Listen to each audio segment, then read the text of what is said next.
Hello, today I'm going to show you how to make assignments on Google Classroom. To start out with, I'm in my Google Classroom. You can access that by going to classroom.google.com. You can also typically click the waffle in the top of any Google pages, click more down at the bottom, and you should see Google Classroom in there. So I'm going to go to the class I want to make this in. I'm going to use my practice class here. And once I'm in my class, notice that there is the plus sign in the lower right corner. I'm going to click that, and I have 4 options for creating things for students. The first one is creating an announcement. You can link documents and pages and videos to announcements, but it won't track whether or not students have interacted with them or not.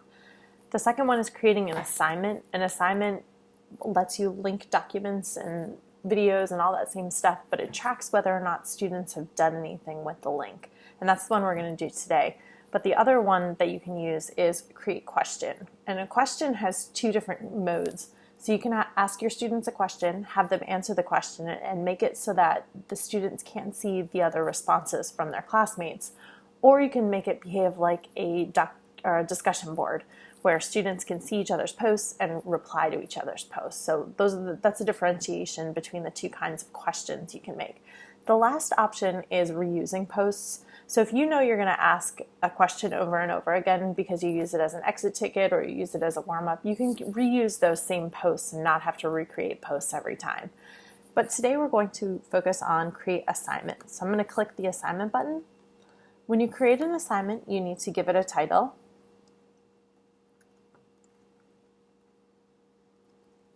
And I typically like to put instructions in the instructions part and try to be as detailed as you can, because if you can cut down on students having to ask you for clarification, it helps you because you can focus on students that really need help that don't need clarification on instructions. So I'm just going to write detailed instructions. You can change the due date here. So with this calendar, you just pick the day you want it due.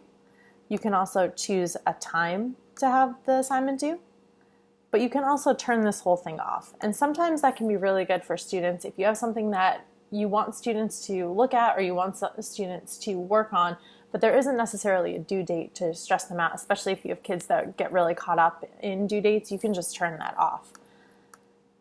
This drop down here allows you to post the same assignment to different classes. So if you have 3 sections of Algebra 1, you don't have to go into each one of your classes and post that assignment to each one individually. You can do it all at one time just by clicking these boxes. Now onto the linking of the document. So my favorite part of using assignments in Google Classroom is attaching a Google Drive item. So I'm going to click this triangle here, and that'll bring up all the things in my drive. So I was working on this Alex Views today, so I'm just going to use this. It's a slides presentation like a PowerPoint, and you can use any Google document that you want in here. I'm going to click Add, and once I click Add, you'll see this drop down appears over here. You get 3 options with the files. You can let students view the file, you can let them edit the file, or you can let them make a copy for each student. I think the making of the copy for each student is really powerful, and it basically acts as a virtual photocopier and makes an assignment version for each kid with their name on it so that they can do work and turn it into you, and they don't have to worry about making copies. Students can edit file is a good one if you want students to collaborate on something, and I have that. You've done that with me before in DLC classes where you've collaborated on a slides presentation as a whole class. So each person might get their own slide, but as a class, everyone's working on the same slides presentation. And that can be really good for reviews, for sharing things out, for jigsaws, for all sorts of stuff. And viewing files, it can be useful when you want kids to just look at something. So if you need them to read an article, maybe they don't necessarily need to make a copy of it or interact with it at all. They just need to read it. I'm going to use make a copy for each student because that's just my favorite one to use.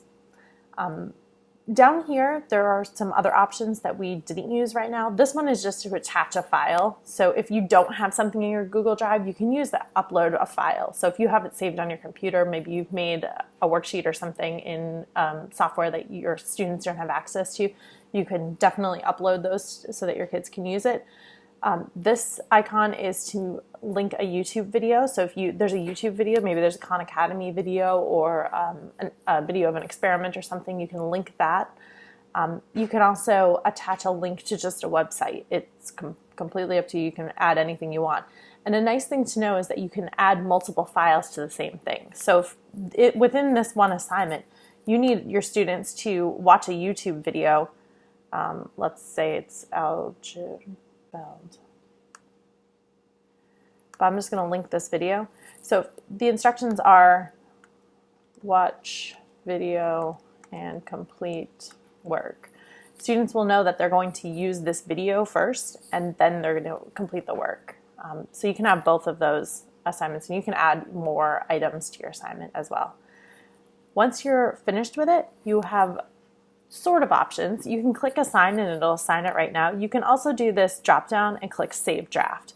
One of the limitations right now of Google Classroom is that it doesn't have a schedule option. Edmodo, you can schedule things for down the road. So if you're doing all of this during your planning on Monday and you want them to roll out each day right before your class, you can do that.